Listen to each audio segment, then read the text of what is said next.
ಒಂದು 40 ವರ್ಷದಿಂದ ಬರ್ತಾ ಇದ್ದೀನಿ.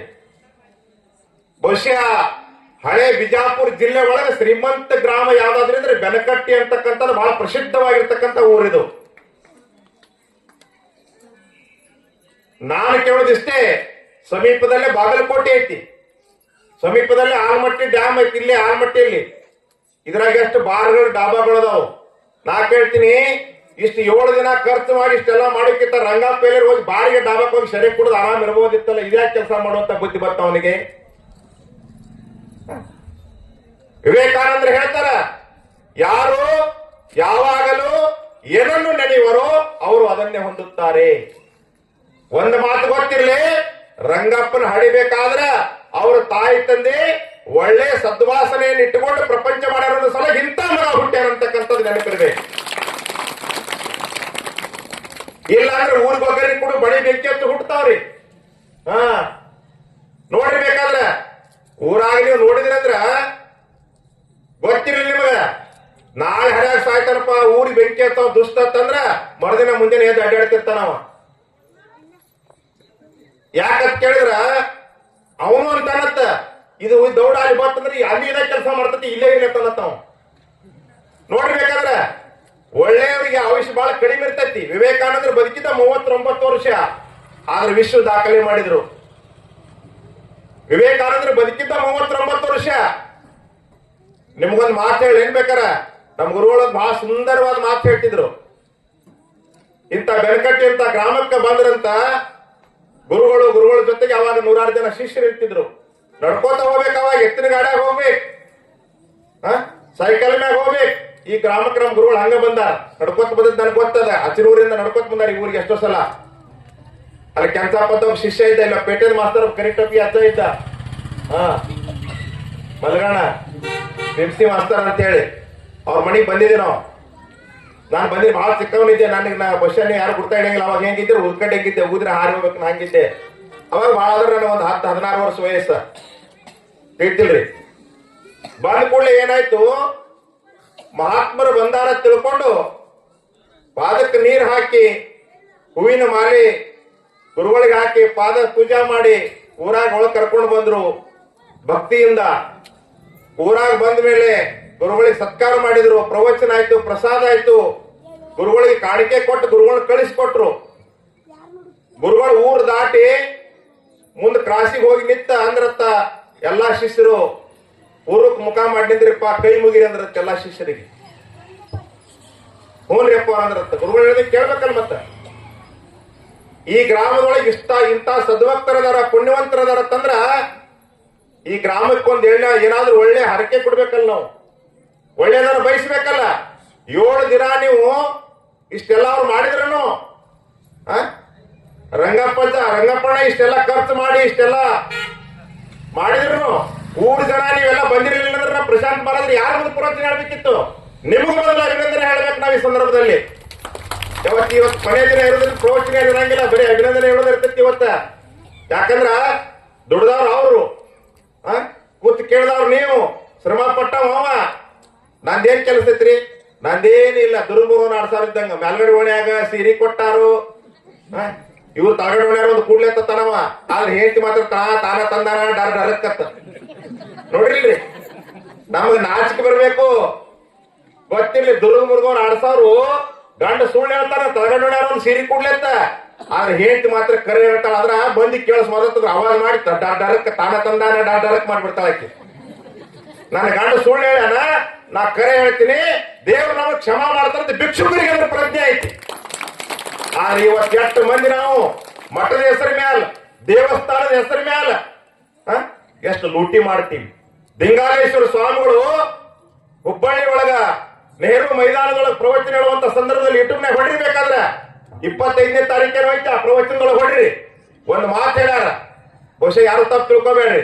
ಏನ್ ಹೇಳ್ಯಾರಂದ್ರ, ಒಂದು ದೇವಸ್ಥಾನ, ಒಂದು ಮಠ, ಮಂದಿರ, ಸಮಾಜದೊಳಗೆ ಇರ್ತಕ್ಕಂಥ ದೇಣಿಗೆ ಕೊಟ್ಟಿರ್ತಕ್ಕಂಥ ಹಣ ಇರ್ತಕ್ಕ, ದಾನದ ಧರ್ಮದಿಂದ ಬಂದಿರ್ತಕ್ಕಂಥ ಹಣ.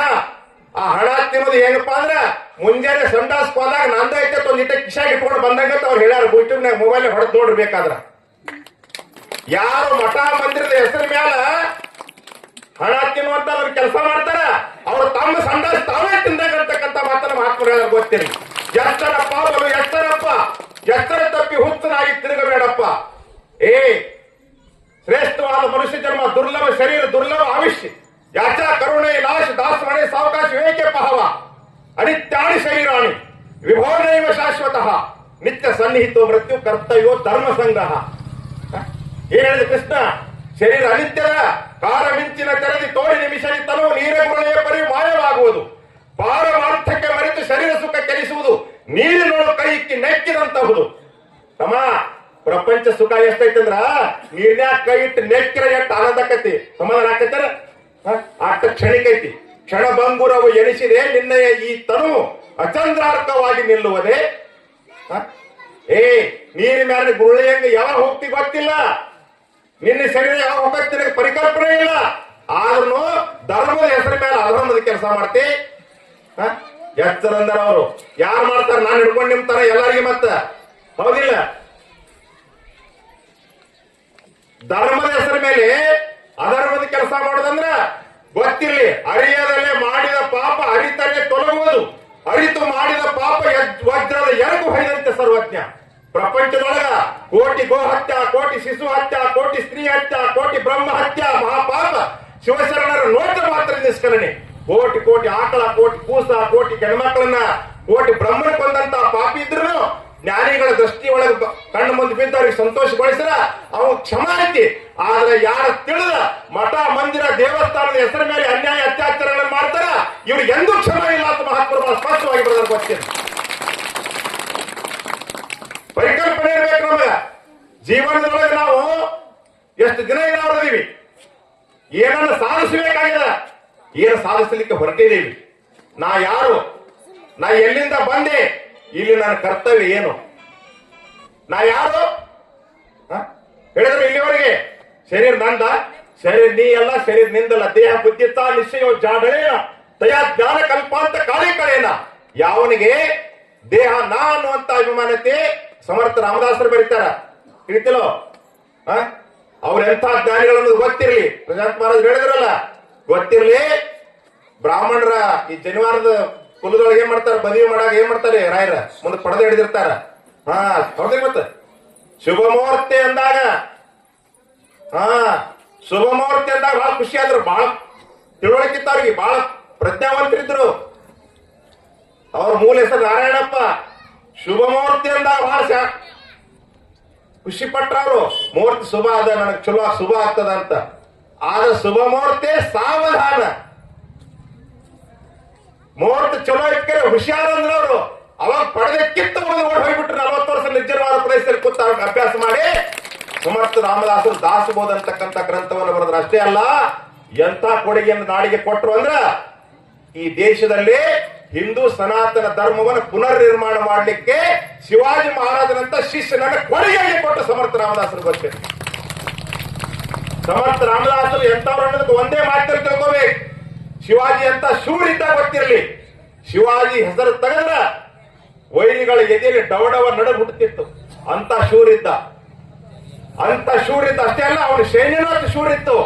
ಒಂದು ಯುದ್ಧದಲ್ಲಿ ಗೆದ್ದುಕೊಂಡು ಅವನ ಸೈನ್ಯ ಜೈಕೋಶ್ ಮಾಡ್ಕೊತ ಬಂದ್ರ ಬರ್ಬೇಕಾದ್ರೆ ಏನ್ ತಂದಿದ್ರು ಅಂದ್ರ ಆ ರಾಜನನ್ನ ಸೋಲಿಸಿ ಆ ರಾಜ್ಯದಲ್ಲಿ ಇರ್ತಕ್ಕಂಥ ಎಲ್ಲರನ್ನ ಸೋಲಿಸಿ ಅಲ್ಲಿಂದ ಒಂದು ಕಾಣಿಕೆಯನ್ನು ತಂದಿದ್ರು. ಎಂತ ಕಾಣಿಕೆ ಅಂದ್ರ ಈ ಭೂಮಿ ತಲೆ ಮೇಲೆ ತ್ರಿಲೋಕ ಸುಂದರವಾಗಿರ್ತಕ್ಕಂಥ ಒಂದು 17-18 ವರ್ಷದ ತ್ರಿಲೋಕ ಸುಂದರವಾದ ಹೆಣ್ಣು ಮಕ್ಕಳ ಕನ್ಯೆಯನ್ನ ತಗೊಂಡು ಬಂದಿದ್ರು. ತಂದು ಗೆದ್ದು ಬಂದ್ರೇನೋ ಅಂತ ಕೇಳಿದ್ರು. ಶಿವಾಜಿ ಮಹಾರಾಜ್ ಗೊತ್ತಿತ್ತು, ಯಾಕಂದ್ರೆ ನನ್ನ ಸೈನ್ಯ ಶೂರದ, ನನ್ನ ಸೈನ್ಯ ಶೂರದ ಗೊತ್ತಿತ್ತು ಅವರಿಗೆ. ತನಗೆ ನಿಶ್ಚಯವಿಲ್ಲದ ಉಪದೇಶ ಬೇಕೆ, ಒಳ ಹೊರ ಬಂದಾಗ ಅದ್ವೈತ ಬೇಕೆ, ಮೊಳೆವ ಕಾಮನ ಕೊಲ್ಲದ ಎತ್ತಿತನ ಬೇಕೆ. ನಮಗ ಗೊತ್ತದ, ನಮಗ ಗೊತ್ತದ. ಏನ್ ಗೊತ್ತದಂದ್ರ ನಮ್ಮ ಶಿಷ್ಯ ರಂಗಪ್ಪ ಎಂತ ಶೂರದನ, ಎಂತ ತ್ಯಾಗದನ, ಎಂತ ನಿಷ್ಕಪಟಿಯದನ ಅಂತಕ್ಕಂಥದ್ದು ನಮಗೂ ಗೊತ್ತದ. ಅವನು ಸತ್ತ ಮೇಲೆ ಊರಾಗ ಗೊತ್ತಾಗ್ತದ ಅವನ ಬೆಲೆ ಗೊತ್ತಿರಲಿ. ಹಲ್ಲು ಹೋದ್ಮೇಲೆ ಹಲ್ಲಿನ ಬೆಲೆ ಗೊತ್ತಾಗ್ತದ, ಕಣ್ಣು ಹೋದ್ಮೇಲೆ ಕಣ್ಣಿನ ಬೆಲೆ ಗೊತ್ತಾಗ್ತದ. ಇದ್ದಾಗ ಯಾರು ಯಾರ ಬೆಲೆ ಗೊತ್ತಾಗಂಗಿಲ್ಲ. ಈ ಊರಾಗ ಎಷ್ಟೋ ಜನ ಸತ್ತಾರ.